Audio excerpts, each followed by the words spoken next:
A bridge job is a job that bridges the gap between your current employment situation and your desired career destination.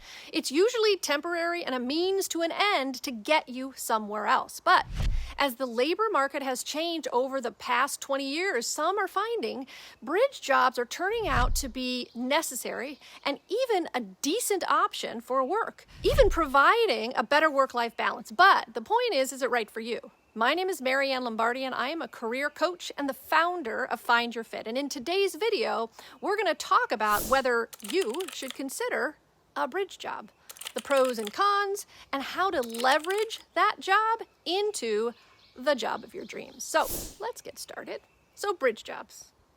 They can take many forms, right? They can range from part-time or temporary positions to freelance work or even consulting gigs. The key is that they provide you with a bridge between your current circumstance and the desired destination of where you want your career goals to be. And often it allows for a smoother transition and greater flexibility in navigating the job market. Now, let's talk about the pros and the cons, like the short version of the pros and cons. Overall, bridge jobs can play this valuable role in supporting your career transition, right? You get paid, you develop new skills, you have some flexibility with your schedule, which can support a better work-life balance if that's a priority. You can also expand your network while you're looking for other work, right? For that better opportunity that's going to align with your career goals. Now, some of the cons. These jobs are temporary, right? They're often temporary with little to no job security or benefits, and they can be below your job level, which can feel frustrating and brings its own dissatisfaction, right? Also, depending on the job and where you are in your career, the pay can be less than you want or quite honestly need to make. But let's go a little deeper into this.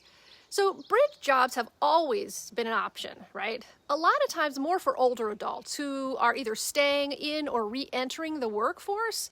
They play this crucial role in helping older workers transition to retirement gradually. It allows them to supplement their retirement income and maintain engagement with people and the workforce. So most research on bridge jobs is really focusing on its engagement with that older population. But Gen Z has been talking a lot about bridge jobs. They're increasingly expressing this frustration with the scarcity of well-paying entry-level positions in the workforce. And with the burden of hellacious cost of education and those rising, and the pressure to find stable employment, many find it hard to find these good-paying, stable jobs that have that upward mobility. So despite their college degrees and their career goals, Gen Z is facing a lot more competition from experienced candidates and really can't find those opportunities for growth. So guess what? They're turning to bridge jobs, which are paying more than those entry-level positions, making them even more pissed off and wondering why the heck they went to college in the first place, right? Why didn't they just ditch the idea of some career in their chosen field altogether?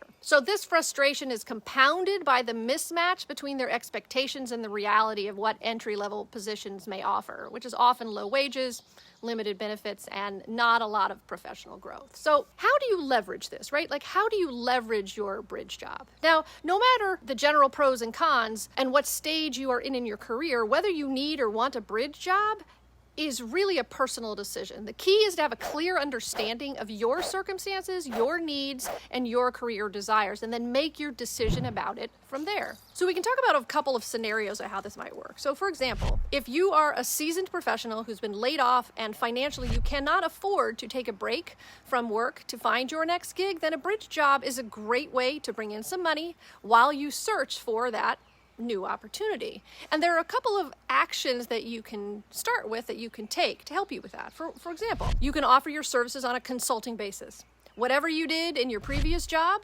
could have value to other employers on a consulting or a part-time or even a fractional basis. You can also reach out to your network and let them know you are available for consulting, right? If they're looking for someone, if they know of someone, you can fill in the blank for what it is that you do and the impact you deliver, right? And this approach is a great way to reconnect with your network and to see who needs support. Often those consulting gigs can turn into full-time employment. They certainly have for me. Pretty much most of my jobs have turned out in that kind of way. This is also something to consider negotiating with your current employer before a layoff happens. If you can see the writing on the wall, you see what's happening, you can be proactive and see if you can negotiate a reduction of your work over time to still support the company and yourself, before a full layoff or in lieu of a full layoff. Now, if you quit or are laid off and you have the financial support and you do not have to take a bridge job for a while, don't. Take the opportunity to step back, figure out what you want to do next, do the research, and engage with your network to find what opportunity you want to go from there, right? Fight the pressure to just jump into the next thing if you don't have to. It's a real gift to take the time to be strategic and thoughtful about what you want your career to look like and to do for you. A little break in your career as you're looking for the next step is not a bad thing. There are all sorts of reasons for a career break. All of them can be explained in a way that is proactive, and I'm going to do a separate video on how you do that, how you explain career breaks. So we'll get back to that.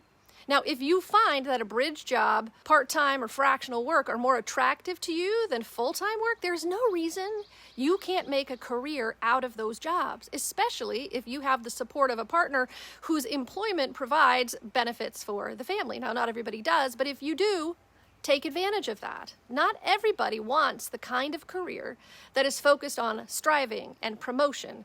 Growth is a personal conversation. What growth looks like to you in your career is not the same as what it looks like for someone else. For example, I have a client who always thought that she wanted some C-suite or higher leadership position, but she'd look at the women who had those jobs and how freaking miserable they were, and she'd just be like, well, fuck that. Why do I want to do that to myself, right? And so we shifted gears and built a career plan for her that allowed her to reduce her responsibilities while still providing the support that she needed to live, right?